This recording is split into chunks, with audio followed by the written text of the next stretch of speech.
Hello and welcome back to another Bolts Analysis 2020 as we break down what's happening with the Tampa Bay Lightning and indeed the rest of the NHL.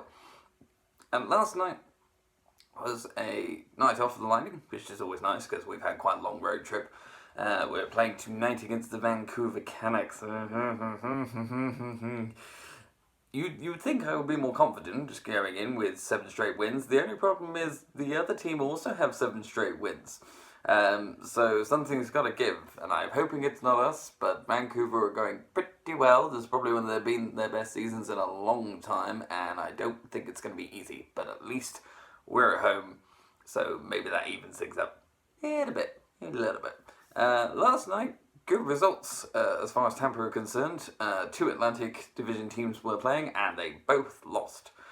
Toronto lost 6-4 at home to the Edmonton Oilers in a game that I listened to on the radio, and no, I don't think Toronto ever really got going, not until they were 3-0 down, and even then, you don't really want to be chasing the game at home, and you certainly don't want to be letting Connor McDavid rip you to bits, which he eventually did. That goal, if you've watched, you know which goal I mean. Morgan Riley just turned inside out, and poor Hutchinson couldn't do much either in net. And that was a good win for the Oilers. It proves that the win against Boston is no fluke, and it's kind of getting them sort of back on track. They're in the top 3 of the Pacific for now, sort of regenerating a bit of momentum after sort of slipping. I think at one point they were outside the playoff places, having started so well. So I think if you're an Oilers fan, you're kind of hoping that they're going to be a little bit more consistent. Montreal also had the chance to put points on the board and try and catch us up, but nope. A 3-2 home loss to Winnipeg, who got revenge for the previous game when Montreal beat Winnipeg in Winnipeg. So that's also a good result for Winnipeg on the western side because they've got back into the wildcard spots at the expense of Calgary. There's a lot of movement in the West, but Montreal are now 9 points behind us and have played 2 games more. And Toronto are only 1 point ahead of us and have played 3 games more. So all we really need to do is take it to overtime against Vancouver tonight, and we go second in the Atlantic, and that's pretty good. Other 2 games didn't really have too much of a bearing on us. The Islanders did manage to beat the Avs in a game that was very heavy on defence. 1-0 win for the Islanders. They needed that. They've been in a bit of a funk, particularly at home.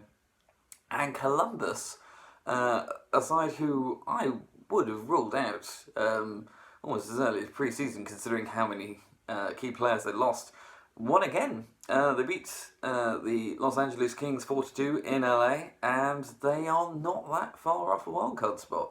So it's going to be interesting to see if the Blue Jackets can keep it up. Part of me kind of does want to see some different teams in the playoffs, because at the moment, the top 3 in the Atlantic and the top 3 in the Metropolitan are pretty much exactly the same. There's a slight shift in order, but other than that, it's Washington, it's Pittsburgh, it's the Islanders, it's Boston, it's Tampa, it's Toronto. Again, switch the order up a bit, but either way, so 6 from 8 are exactly the same.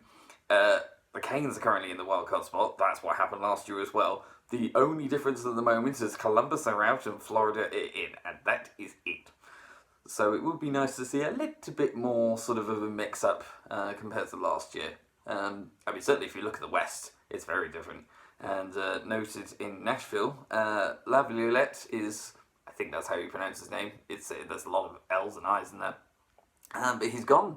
They fired him, and I think, from what I was reading, they brought in the old New Jersey Devils coach, and judging from how New Jersey have been doing, I'm not sure that's the best move. But they clearly felt they had to do something. They are currently out of the playoff race.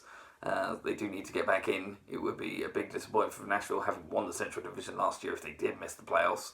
But I'm not convinced it's the right move myself. But anyway, a lot of games tonight. I'll be keeping maybe one eye on Tampa, Vancouver, but also kind of one ear out for the game in Florida, because it's between the Panthers and the Yotes. And the Yotes are going to be playing, that's our next home game after Vancouver, so it'll be kind of interesting to see how the Yotes perform. Do they sort of make changes? Do they sort of think, well, Florida are the weaker team, Tampa is the stronger team? Because I'm not necessarily sure that's the way to go. But yeah, that'll be an intriguing one to watch. There's a few other good matchups tonight. One that stands out is the Penguins going to the Vegas Golden Knights, Marc-Andre Fleury, that'll be fun. The Bruins trying to get out of their funk, going to Nashville Predators. A good number of games to sort of keep an eye over. But yeah, fingers crossed we make it a great 8. But even if we don't, I think we've been playing a lot better. And if we continue to sort of play this way, and particularly start games as well as we have been, I think we'll be alright come April. Until then, this has been Bolts Analysis. Remember, Connor McDavid cannot always be stopped.